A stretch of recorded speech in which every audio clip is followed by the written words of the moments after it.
qu'est-ce que ça veut dire pour un État qui souhaite se faire respecter de prononcer 130 000 obligations de quitter le territoire français quand il n'y en a que 11% qui sont exécutés?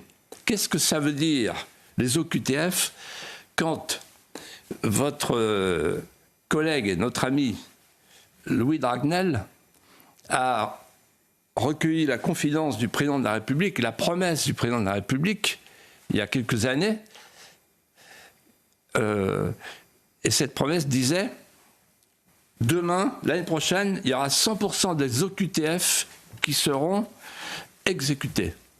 C'est ma promesse, a-t-il ajouté. C'est ma promesse. Donc il faut imaginer la maman de Philippine qui dit ce matin, elle était là où elle devait être. Elle sortait de Dauphine, c'était pour le week-end, pour aller rejoindre son appartement.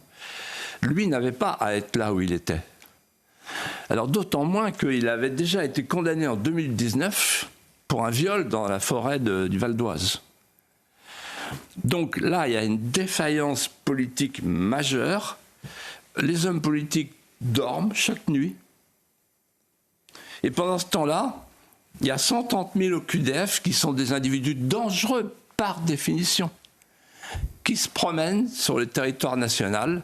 Et donc, on est à la merci d'une nouvelle Philippine à chaque minute de notre vie. Je parle à tous les parents de France qui ont peur pour leurs filles qui sortent à 8 h du soir, partout en France.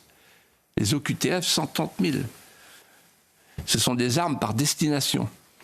Et deuxièmement, j'allais dire plus grave encore, le Conseil constitutionnel a donc censuré la loi Marlex qui visait à allonger le délai de rétention. Pas beaucoup, mais un petit peu. Pas assez. Mais on est tenu par les normes européennes, là comme ailleurs.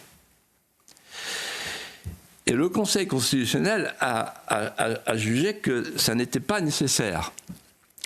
Parce que le Conseil constitutionnel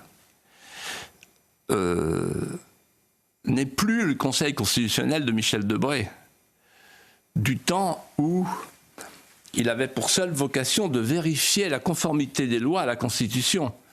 Aujourd'hui, le Conseil constitutionnel, c'est une Cour suprême qui rejoint le combat des minorités, pour parler comme eux. C'est-à-dire qu'en fait, on a instauré la double préférence. La préférence du délinquant sur l'innocent et la préférence de l'étranger sur le national. Voilà le Conseil constitutionnel. C'est une honte. Cette institution, c'est déshonoré.